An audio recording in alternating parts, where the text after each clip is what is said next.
For those of us who lived through the September 11th attacks, whether from ground zero or from watching it on TV, we're never going to forget this, right? Right, but how do you share this horrible, historic moment with our children?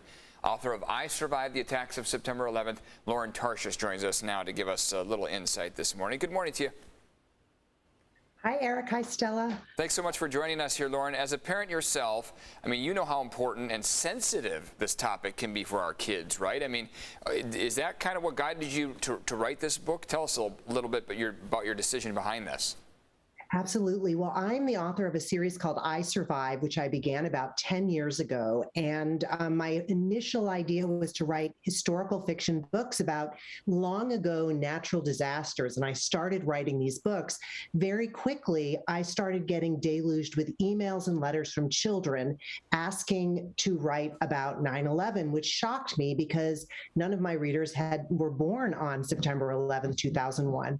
After a lot of conversations with teachers and parents, I started to understand that kids somehow sensed that this was the defining event that had shaped the world that they were growing up in. Kids were curious. They heard about it. This day comes every year. There's this deep emotion, solemnity, and kids hear about things. It's so hard to shield our children from what's happening in the world. So my goal was to create a safe, age-appropriate way to introduce children to this event. And that's really the mission of my whole series. But if 9/11 was certainly the hardest book to write because of all the reasons you can imagine, the way that it has just impacted us even today. I have a soon-to-be 5-year-old, so this will probably be the first year that if she hears conversations, she'll have questions. And then I have a 7-month-old. I'm not going to worry about that. Eric has 3 kids, I'm sorry. How should we talk to our children about the September 11th attacks? I honestly don't even know where to start. Well, I think that's a great question, Stella. And I think that one of the most important things is that we follow our child's curiosity. I think a 5-year-old, if they're not asking, some children are out there. I have 4 children. My second oldest was always from the age of 4. His eyes were everywhere. His ears were open, and he was constantly barraging me with questions that I did not feel prepared to answer.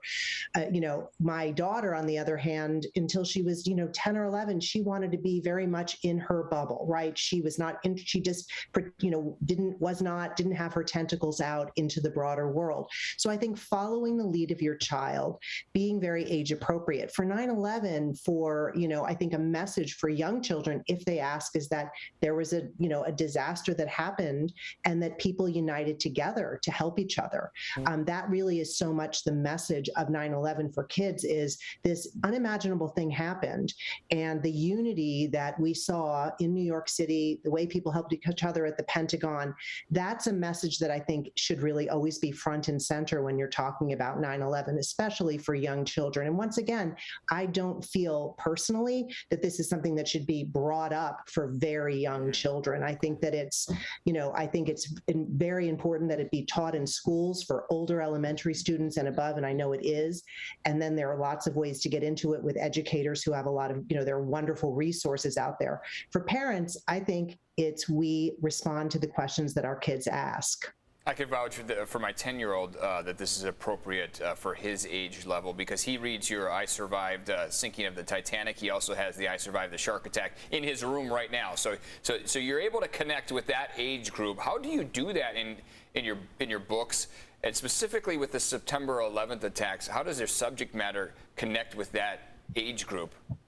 It's a great thing. Well, first of all, say hi to him for me, Eric. But I would say that my goal is I create a whole story within the story that is always very relatable. I try to make it super relatable to my readers. So my story of September 11th is about a boy named Lucas, who's a football-obsessed 11-year-old, whose father is a New York City firefighter. So the sort of heart of the story is a boy that is like your son's friends, or your son, that hopefully my readers can connect to.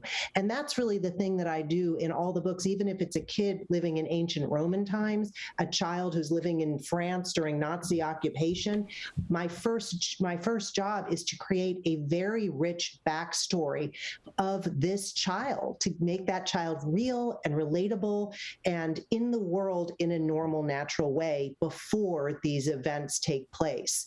So that's really, and then I can carry readers like your son through the story, sort of sheltered in the world of that character as they encounter these events. And I can also control, because I'm creating fictional characters. I do tons of research for my Lauren, books. I go to every place that I write about. I interview experts. I pour over newspapers, magazines, books. I mean, my office is just stacked Lauren, we gotta with my wrap research because we're coming up materials. on a hard break. But I create a fictional character, and that enables me to really control what the character's seeing. That's great. Awesome. Thank you so much. And quickly, we got 10 seconds. Where can people get your books?